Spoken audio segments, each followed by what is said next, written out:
Assalamualaikum warahmatullahi wabarakatuh. Alhamdulillah kita ketemu kembali, kita belajar lagi praktikum audit.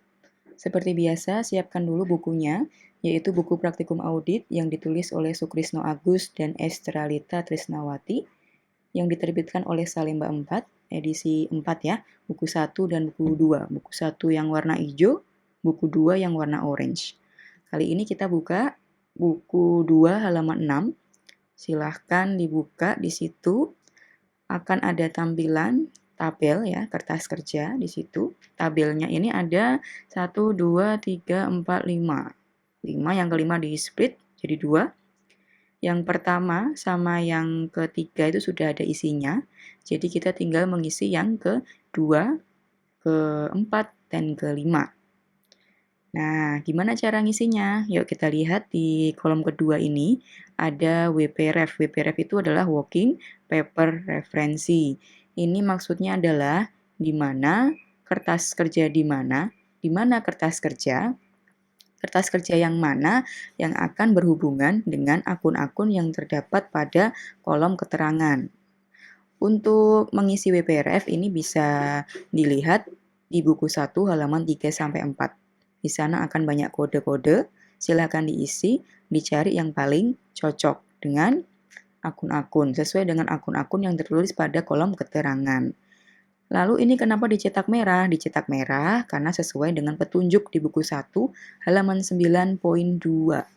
Di sana tertulis bahwa indeks ditulis dengan warna merah ya.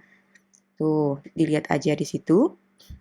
Tuh ya, nanti tinggal diisi aja untuk WPRF-nya. Untuk kas dan setara kas C, investasi jangka pendek D, piutang usaha E, piutang lain-lain E, persediaan F, beban diberi muka G. Investasi pada entitas asosiasi H, aset tetap C. Oke, saya lanjutkan ya. Kemudian untuk yang kolom ketiga itu ada per audit tahun 2017 kan. Nah, di sini silahkan dilakukan footing dulu. Footing ini maksudnya adalah penambahan atau pengurangan secara vertikal. Footing verified lengkapnya. Itu adalah salah satu jenis tick mark. Jenis tick mark itu ada macam-macam. Silahkan dilihat buku 1 halaman 11. Maksudnya ini total aset lancar. Oh, berarti yang di footing ini karena atasnya, maka ini hasil penjumlahan dari atas-atasnya ini. Dari kas dan setara kas sampai beban dibayar di muka. Gitu ya. Lalu yang bawahnya juga sama, nilai buku. Nilai buku ini diperoleh dari pengurangan dari harga perolehan dikurangi dengan akumulasi penyusutan hasilnya ini. Tadi kan artinya footing apa? Penambahan atau pengurangan ya. Kalau yang ini pengurangan. Lalu yang paling bawah 15 miliar sekian ini diperoleh dari total ya. Total dari apa saja? Nah, ini dari C13 ada total aset lancar. C15 itu 0. Kemudian C20 itu ada nilai buku. Dan C22 ada aset lainnya di total. Pastikan sama dengan bukunya. Kalau enggak berarti ada yang salah ya. Tapi ya memang harus dihitung dulu untuk memastikan bahwa itu benar angka-angkanya. Jangan sampai salah ngitung. Nanti disalin ke buku, ternyata salah nulis angka. Bahaya, makanya perlu yang namanya footing. Nah, sekarang kita mengisi yang kolom ketiga, yaitu per klien. Per klien ini bisa dilihat dari buku 1 halaman 13. Dimasuk-masukkan aja untuk yang tahun 2018. Itu ada angka-angkanya. Sesuaikan, cari aja kas dan setara kas, berapa angkanya dimasukkan. Hati-hati ya, jangan sampai terbolak-balik. Di situ ada kolom 2017 sama 2018. Fokuskan ke 2018. Oke ya, nanti tinggal isi, kemudian jangan lupa di footing ya, jangan lupa di footing, dijumlahkan atau dikurangkan. Oke, nah kalau sudah, ya sudah seperti ini, jadilah kayak gini, footing. Maka total aset pada tahun 2018 itu adalah 22 miliar sekian ini. Itu cara mengisi kolom per klien. Sekarang kita mengisi kolom kenaikan atau penurunan. Kita tahu bahwa seperti umumnya bahwa kalau ada kenaikan itu nggak ada kurungnya, atau nilainya plus itu nggak ada kurungnya, kalau nilainya minus itu ada kurungnya. Maka kalau nanti mengalami penurunan itu diberi dalam kurung. Penurunan itu gimana maksudnya? Penurunan itu jika tahun setelahnya mengalami penurunan nominal, seperti yang terjadi pada akun kas dan setara kas.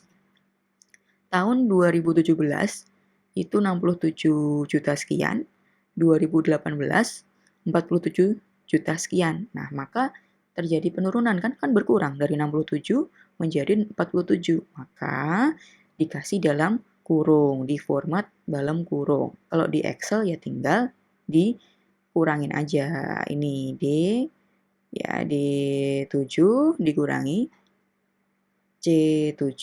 Dah, nanti hasilnya otomatis minus. Semua seperti ini ya, teman-teman.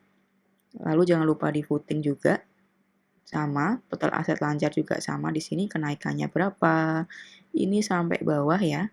Sampai bawah sama, pokoknya sama. Yang kenaikan nggak ada kurungnya, yang penurunan ada kurungnya. Selanjutnya untuk yang persentase. Yang persentase ini berapa persentase kenaikan atau penurunan? Nah, itu caranya adalah rumusnya kenaikan atau penurunan itu dibagi berapa ini? Ini per 2017-nya. Dibagi 2017. Jadi 20 juta sekian per 67 juta sekian dikali 100%. Jangan lupa kalau penurunan maka dikasih minus. Maka kenaikan atau penurunan itu yang kas dan setara kas itu adalah minus 29,85%. Yang bawah-bawahnya silahkan dihitung sendiri. Kalau di Excel tinggal ditarik aja ya, tinggal ditarik. Sampai bawah kolom, sampai baris paling bawah. Itu tentang bagaimana mengisi buku 2 halaman 6, yaitu schedule prosedur penelaahan analitis neraca indeks ARP 1.1. Nah, di sini juga dicetak merah sesuai dengan petunjuk di buku 1 halaman 9.2. Itu ada ya, ada petunjuknya, dilihat mana yang dicetak warna lain, warna merah tuh. Untuk ngisinya di sini ya, jelas untuk kliennya ada PT Sugus, schedule-nya udah ada tertulis di situ. Dibuat siapa? Ini dibuat oleh Lita. Ini ditulis Lita karena sesuai dengan petunjuk buku 1 yang warna hijau halaman 2. Nama ini kalau teman-teman ngerjakan tinggal diganti aja dengan namamu sendiri karena di sana tertulis bisa ditulis dengan nama mahasiswa. Kalau di sini saya tulis Lita. Dibuat tanggal berapa? Tanggal 2 Januari 2019. 2019 itu disesuaikan dengan soal buku 1 halaman 42 itu ada tulisan bahwa rencana pemeriksaan itu 13 Desember 2018 sampai 12 Maret 2019. Atau bisa dilihat di isian rencana pemeriksaan yang sudah dibuat. Diperiksa oleh Dimjati sesuai dengan nama-nama yang tertulis di soal halaman 42 buku 1. Tanggalnya juga mengikuti seperti yang tanggal yang dilakukan oleh Lita. Ya, ada durasinya kan itu. Durasinya adalah 13 Desember 2018 sampai 12 Maret 2019.